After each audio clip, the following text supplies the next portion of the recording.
We have several members of the panel here, all including all those people who spoke.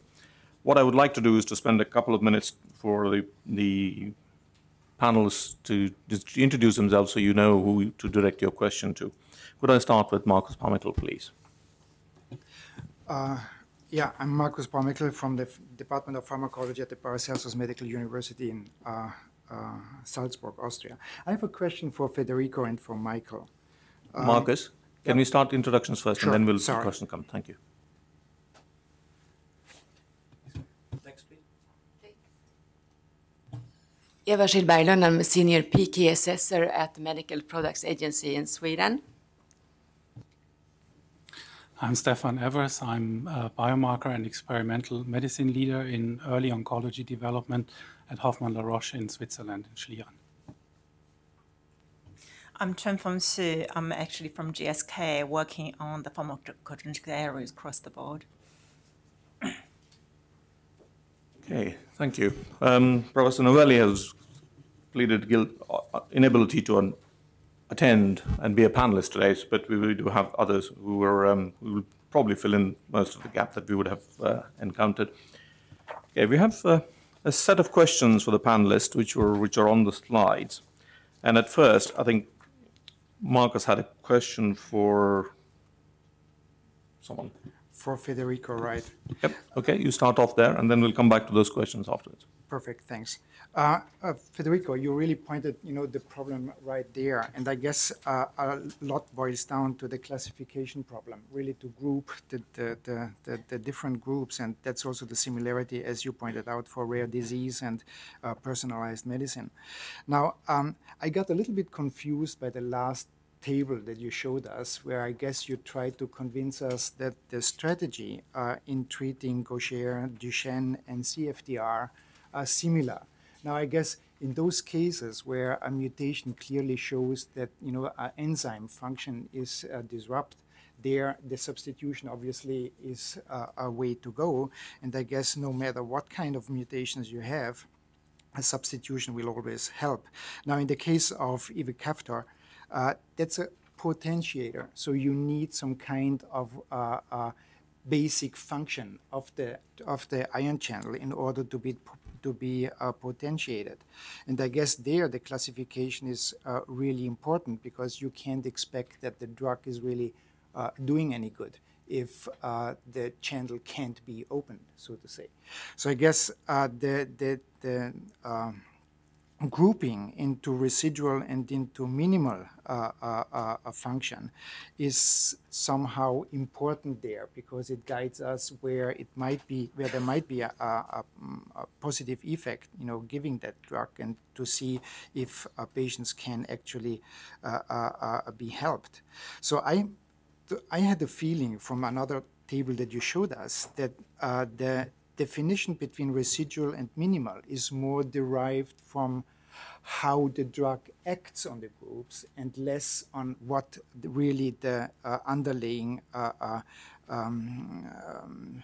functional impairment is, because there was one mutation, the R352Q, which showed a very, very low activity in terms of open probability in the patients, and where obviously the drug increased quite a lot, and similar low activities where obviously ivacaftor was not doing anything.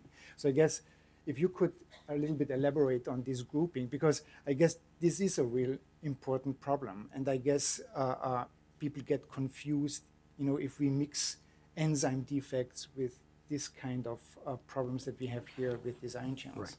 Right. The similarities that I showed between cystic fibrosis, Gaucher's, and Duchenne have to do with the fact that in some instances, not in all instances, you can define classes in all three cases based on molecular phenotypes. So whether you talk about the mutations that cause Gaucher, the defects in the enzyme, the mutations that cause Duchenne, the mutations that are inside exon 51 in the case of eteplirsen, or in the case of cystic fibrosis, if you talk about the gating mutations, that is a nice orthodox example of a molecular phenotype.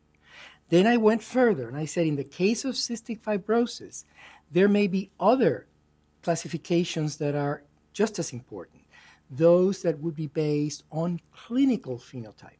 So for the residual mutations, where the heterogeneity in the original level of response is pretty broad, and the heterogeneity in the response to the drug is also very broad, then you can't really come up with a simple molecular phenotype classification. There, the approach is to come up with a clinical phenotype classification, in this case, focusing on the pancreatic sufficiency aspects of the patient. So I agree with you completely. You have to talk about molecular phenotypes when there is a nice homogeneous response based on a defective molecule, which itself is due to a series of mutations, all of which essentially do the same thing. Once those mutations start doing all kinds of things, then the concept of molecular phenotype is not going to work very well. In the proposed guidance, in what we're talking about here, the idea is to go deep, go into the discussion about under what instances does it make sense to define a molecular phenotype, under what instances you may want to group mutations on the basis of a clinical phenotype that describes all of them. Both approaches make a lot of sense. Both approaches will be seen over and over and over again as we try to get all these types of mutations to translate into a therapeutic response. And that's what would allow you to actually run well-powered clinical studies. Thank you. Thank you. Chair, can I just go on with another question for Michael, or should we just stay with? You can, as long as you can make me understand the question. Okay, so I guess it's about the DNA sampling. As far as I understand, comparing the guidelines from FDA and EMA and Japan, there are quite differences there when DNA sampling should be done. So I guess FDA really encouraged the DNA sampling in all clinical studies, whereas in Japan, I got the impression that DNA sampling is only allowed when no clear hypothesis is followed. So that's the category A defined by them, where they say, well, we know that a certain drug is metabolized by a certain metabolizing enzyme, and then only this enzyme is studied, and they don't do DNA sampling for a down road analysis anymore. Could you a little bit elaborate or why you are so enforcing the DNA sampling even in those cases where you don't follow a clear hypothesis? Yeah, well, we can't enforce much. Mostly the final say on the appropriateness of DNA sample collection is generally at the discretion of the local ethics boards in the U.S. and elsewhere around the world. We do encourage DNA collection as a default because I think over the years we've seen the potential value of using banked specimens for discovery and validation purposes. And I think the IL-28B story is a very nice example of that. Had we not had those samples from the clinical trials, that biomarker never would have been discovered. I mean, now it's questionable whether it has any utility, but nonetheless, I mean, it sort of speaks to the point that you could have discovered something with those clinical trial specimens. And this is also particularly important from a safety standpoint, where, in one study, you're generally not going to be able to do any type of pharmacogenetic assessment. I mean, even pharmacokinetic studies in pre-market phases, you're not going to be able to make any determination within one study. So there needs to be some provision for banking specimens, storing them for future use should something new come up. And we never know what that is, when you've done a first-in-man study, or even by the time you finish your phase 2 study. So that's why we went to sort of a broader, approach of recommending broad sample collection. Now, as mentioned, there was certainly situations where it's not indicated, and other situations where it's, probably advisable, just given the characteristics of the drug and its safety profile. Thank you for pointing out how important this DNA sampling really is. Okay, thank you. Yes, I see a hand up there for one more question. Just one more. Hi, good morning. Klaus Bolt again, Swiss Medic Bern. I have a question for Mark Malipar, building on the presentation we heard from the FDA. Coupling diagnostic devices, namely companion diagnostic devices, with the development of targeted therapies seems to make a whole lot of sense, especially when you have the ability to regulate this under one roof, like the FDA. You're probably going to merge or combine these two divisions in one way or another. What can we do in Europe now that we focus on the development of these targeted therapies, but we don't have, if you like, regulatory power over the development or influence development of diagnostic devices? We have some 70 or 80 notified bodies in Europe who are spread all over our countries, and the same applies to Switzerland as well. How can we join forces in order to really not only develop new targeted therapies, but also provide the diagnostic infrastructure with it without duplicating what we heard earlier in France, building another infrastructure, state subsidized, if you like. So how can we do this in Europe, what already is happening in the US under the FDA? I think that the remit of that question is completely out of the scope of this morning session. I think we would probably be here all day discussing the solution to that. Mark, unless you have a one-line answer, I suggest we skip it. Well, the one-line answer is that Europe is not the US, and indeed it is a problem, but maybe tomorrow the IVD regulation will be the topic of this discussion. I would propose to postpone this discussion to that session tomorrow. I think that's a good idea. Yes, Marcus. So I have a question to Michael regarding the pharmacogenomic labels of drugs. I think the system is very interesting, but looking at your list, the quality of basis for actually assignment as a pharmacogenomic biomarkers is very different from the 95 cases you have. Have you developed some lower threshold quality assurance in order to actually label the drugs as for pharmacogenomic testing? Or is it a case-by-case issue, or how are you actually reasoning behind that? May I just clarify, are you speaking about sort of the evidence that goes into making a determination about whether to include it in labeling? Okay, so, I mean, that's not something we've had very clear practices on or consistent practices on, and I think in large part just because the examples have been so heterogeneous. If you take clopidogrel as an example, you know, the thinking into that was based on, you know, some evidence of there being a clinical outcome effect on an endpoint that is generally concerning to people, but also evidence for pharmacodynamic effects and pharmacokinetic effects of the CYP2C19 gene on that drug. So that took into consideration, you know, multiple chains of evidence to get at a conclusion as to why that was relevant. For IL-28B, for instance, you know, that's something that's become, you know, such an accepted biomarker in the setting of hepatitis C that, you know, even despite it being generated from retrospective sub-studies, if you will, that weren't necessarily planned, it was felt that it was still relevant to include that information in labeling.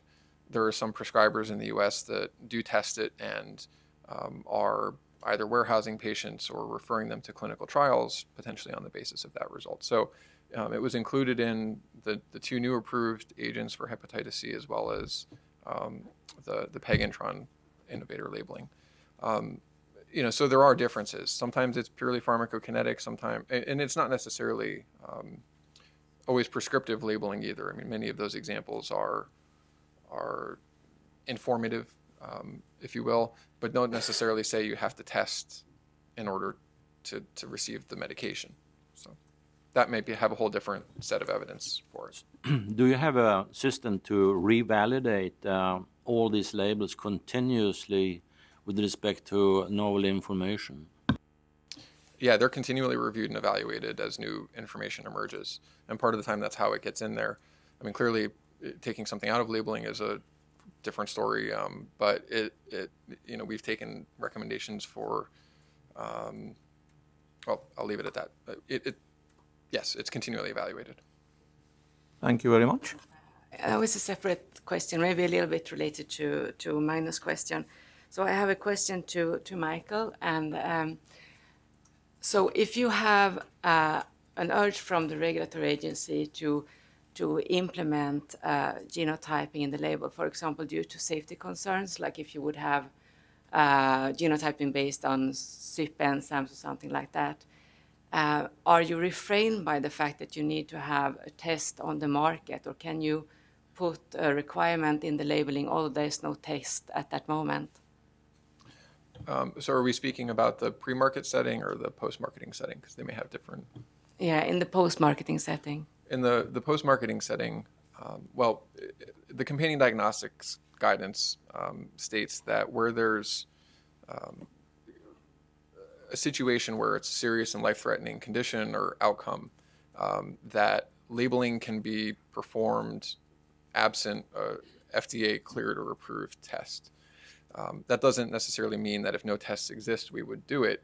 It just means that there's a test that is available, whether it be a laboratory-developed test, and that's accessible to physicians, but it might not have gone through the regulatory framework.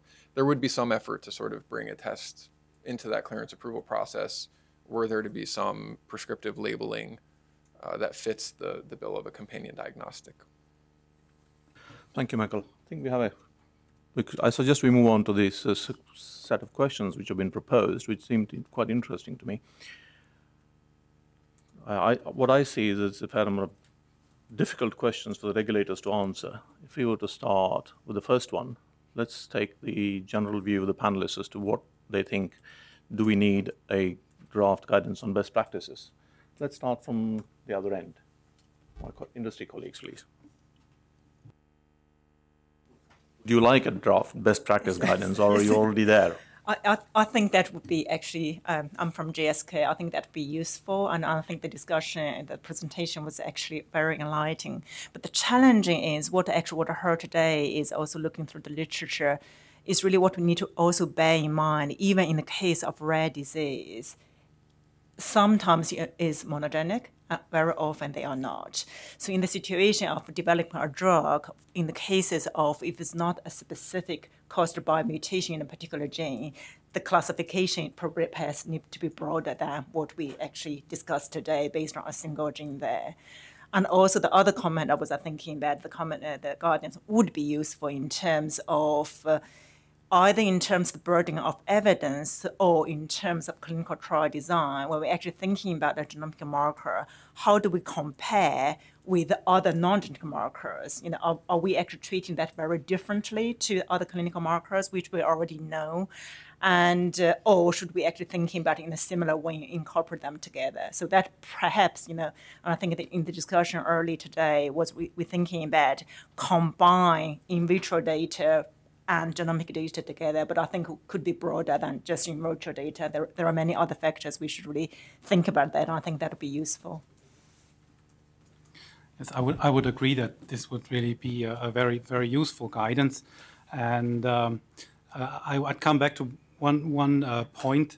So what we saw in Federico's example, what was actually enabling such a broad genetic analysis of different mutations was the presence of a registry where all patients contributed their data. And we heard this morning about a very similar approach in France where similar things are being generated. So I think for future targeted therapies, this could actually become an enabler. Difficulty that we are often facing in early clinical development is that our markers are not necessarily digital, A or B, etc. So I think what this such a guidance may also address is the use of quantitative information and the problem of finding the right threshold. Okay, thank you. I was going to throw open the question to the regulators, but I see Rob Hemmings has offered to answer the question. Not to answer it necessarily, but to make a comment. It's Rob Hemmings from CHMP and Scientific Advice Working Party. I wonder if a guidance document is the best way to write down answers to this. Guidance documents are necessarily written at a rather high level and give some sort of overview ideas and principles that the regulatory system might expect a sponsor to adhere to. What we're talking about here is solutions to difficult problems, and I think the solutions will be decided on a case-by-case basis. Now, in Europe, we do have a guidance document about studies in small populations, we've called it. The document's quite a few years old now and maybe would benefit from being looked at again. 2005 or 6, I think it was drafted. But that was written about the rare diseases situation. And as has been said, there's a number of parallels to what we're talking about today. It says there's no magic bullet. You know, you can't invent data, you can't invent patients where they don't exist, but you need to make the most efficient use of the data you can. And here's some ideas for trial designs which might collect data efficiently. So we do have that document already. But I wonder how much further you can go, because in the end you start talking about what the hurdle should be, not about what the data collection would be. And you can only talk about what the hurdle should be for an individual sort of case-specific situation. And that puts you in the realms of scientific advice and discussion of individual development programs rather than another regulatory guidance document. Thank you, Rob. Can I throw open the question to Michael first and then hand to your question? Okay. Okay, sorry. Yeah, I just wanted to quickly respond to this. The proposal is placed precisely because the current documents that focus on rare diseases consider that in rare diseases, you look at their review on a case-by-case basis. The goal here is to say there are some commonalities between rare diseases and between rare diseases and personalized healthcare. And those commonalities have to do with the strategies that from a regulatory standpoint need to be in some ways normalized or harmonized that could be considered useful in clinical study designs. And those, we mentioned a few today, having to do with the definition of patient populations going into a clinical study, how you would group mutations and things like that. But those are not the only ones. Even the definition of what a phenotypic, a clinical phenotype will be, even that would be useful. Again, trying to move away precisely from the case-by-case considerations, because the problem with that is that it adds a burden to the uncertainty of clinical study design that really is not necessary. You have to have very rigorous guidelines that describe what makes sense, and perhaps beyond those guidelines, you may have to consider case-by-case situations.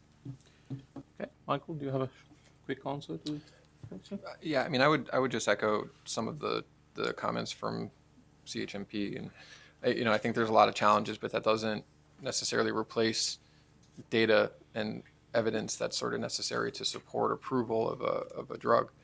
All rare diseases are all very different from each other, and that's a challenge that has to be faced. Cystic fibrosis is a unique example because there's a clear registry, there's a streamlined pathway to enroll patients in clinical trials, and that may not exist for other clinical trials. And that you need to understand the natural history. Now, one thing that as Federico mentioned might be of value is there might be more room for leveraging these experimental studies in sort of the decision-making process. And one example of that might be for the rare mutations, how do you broaden an indication, for example? That's a challenge that I think could be sorted out.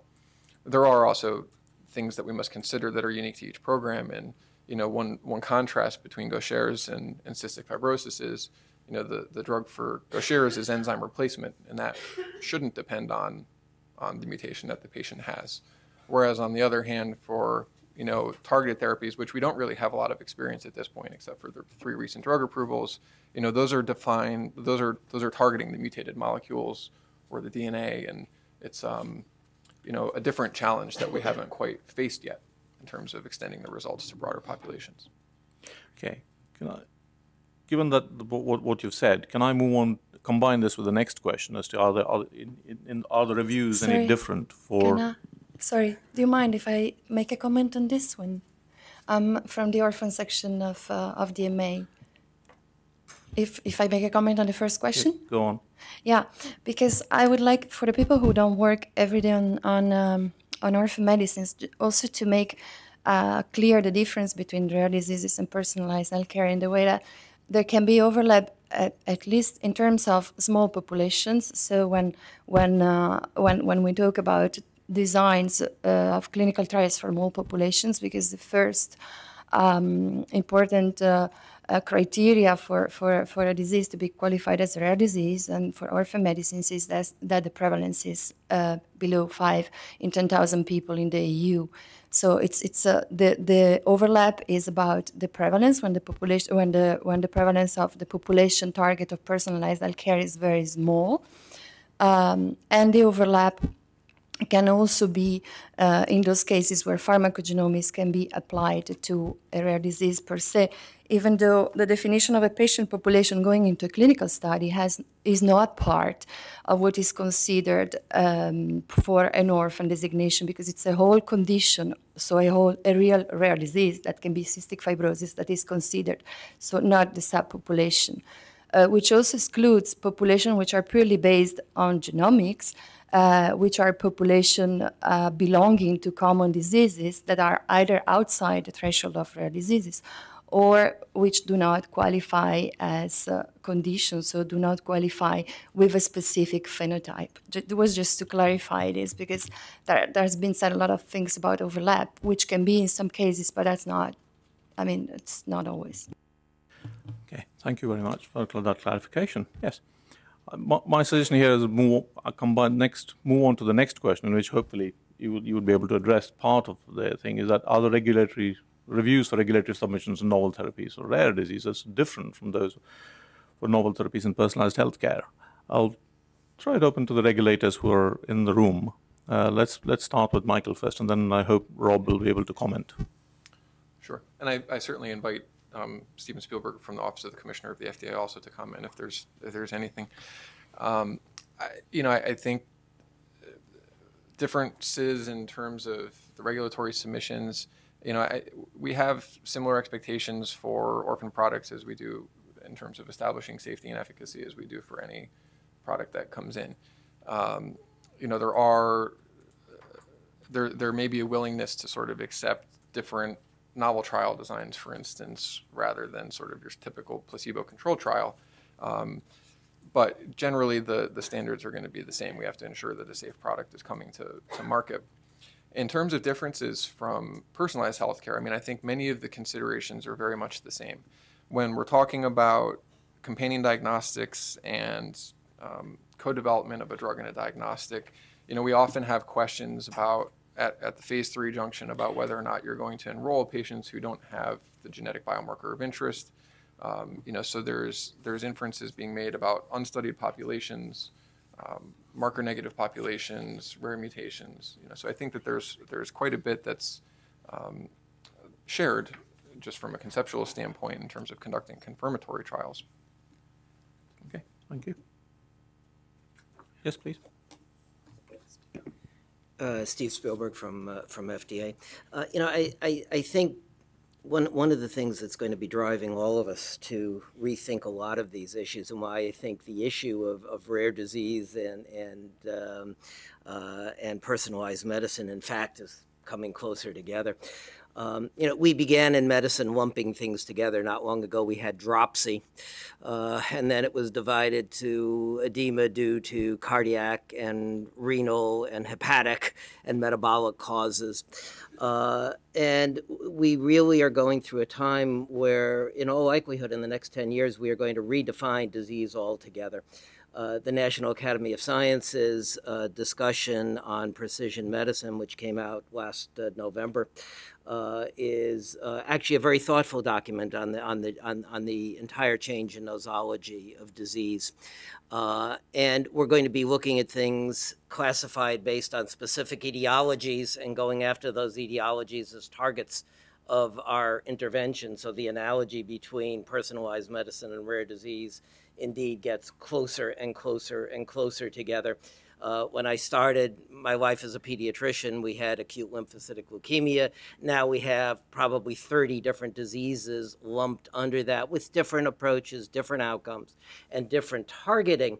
And because of that, I think all of us are going to be challenged in thinking about both our regulations and the biology. But I would argue that the most important thing we're dealing with is the change in biology. And we need to be cognizant of the change in science as we begin to think about how we define our regulations, how we do drug development. It's going to be challenging. I would argue, however, as a doctor, patient, and regulator, that this is the most exciting time in science. But we have to be open to those changes in science, not get fixated on old definitions, because in fact, as a former medical school dean, having taught medical students for many years, we now must teach students an entirely new classification of disease and of medicine. And their choice of therapeutics is similarly going to be driven by that science. Thank you very much. And I think in the interest of time, I'll have to ask these answers be short as possible, humanly possible. Can I throw the same question open to Rob and Yoshi, please, for quick answers? What do you think? Should the reviews be different? You can be short because it's an impossible question to answer, isn't it? The therapies would have to meet the same standards of quality, safety, and efficacy, regardless of whether it's a rare disease or a personalised healthcare. They're obviously both challenging situations, different challenges in each. Perhaps rare diseases makes you think about not only the limited size of the population, but potentially heterogeneity across the population, and how do you deal with that in terms of design and influence. Whereas in personalised healthcare, it's more choosing the marker, defining the marker, investigating the marker. So different challenges, but they have to meet the same standards in the end. And to say how they're different, I think that's a difficult question. Thank you. Yoshi, would you like to comment? Do you think they're different? Yeah, I'm Yoshi, I'm PMD in Japan. So if we talk about the science, I think the most of the part could be same. But for the regulatory decision making, probably it should be noted that the medical need or the social need, they're usually higher for the novel therapy for rare diseases. So we usually happen to see some of the evidence is not the substantial for the regulatory decision for the rare disease. But even in that case, we could make a decision to approve that drug because of the medical needs.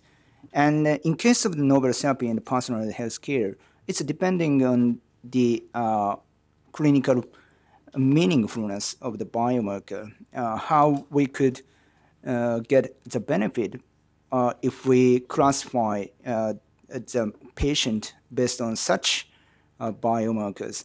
So it's dependent on the case-by-case approach, but I think that's kind of the differences should be taken into consideration for our regulatory decision making.